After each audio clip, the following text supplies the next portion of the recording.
Hello, welcome, greetings to our series of weekly devotionals. This week we're looking at some verses from the book of Exodus, chapter 33. And yesterday I talked a little bit about Moses bargaining with God. And we might wonder, well, why? Why does Moses need to bargain with God? And so these verses sort of paint the picture a little bit. Moses says to God, "Consider too that this nation is your people." And God said, "My presence will go with you and I will give you rest." And he said to him, "If your presence will not go, do not carry us up from here, for how shall it be known that I have found favor in your sight, I and your people, unless you go with us? In this way we shall be distinct, I and your people, from every people on the face of the earth."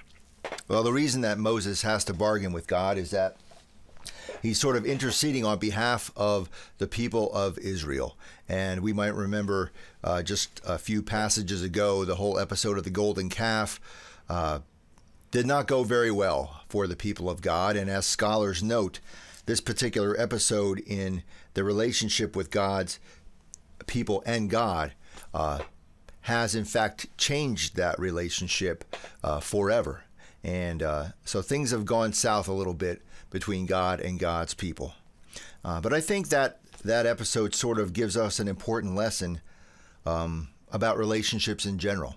My wife the other day was sort of lamenting the fact that we don't hang out with some friends that we used to hang out with all the time just a few short years ago. And, you know, things have changed in our lives, and we just don't have the time to hang out with them like we used to. And on the flip side of that, I was talking with a friend of mine that I graduated high school with, and he was saying to me, well, now that our kids are older, we should hang out more often and make time to spend time with each other. And I think, you know, that's how relationships work in life. They change. They don't stay the same. They're dynamic things. And certainly anybody that's gone through a divorce or a broken relationship knows sometimes that can be painful, those changing relationships. And it certainly was between God and God's people. And I think that is true of our relationship with God as well, not just our relationships with one another, that our relationship with God, sometimes we can feel God's presence so profoundly, and it feels all warm and fuzzy inside. And then sometimes it seems that God is distant and nowhere to be found. And that is really painful. Even for saints like Mother Teresa, I think that was the case. She wrote about in her memoirs how she had these intimate experiences of God's presence, and it felt so wonderful. And then the rest of her life, she tried to sort of recapture those experiences, and she never could. Her relationship with God never sort of got back to where she felt it had been, and that was sort of a painful experience for her.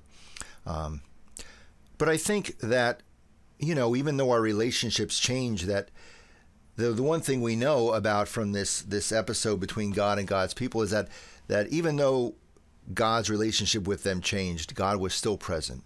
Maybe in a different way, maybe in new ways, maybe in ways that were not as easy perhaps for them to perceive, but God was still with them. And I think the same is true for us. God may become present for us in ways that we might not expect, or in with new people, new relationships that God brings into our lives. I think this is something that is occurring all the time. You know, change, any kind of change, can feel like a loss, and it can be painful. But change can also mean unexpected revelations and new beginnings and exciting possibilities for us. And I think that is always true of our relationship with God. Amen.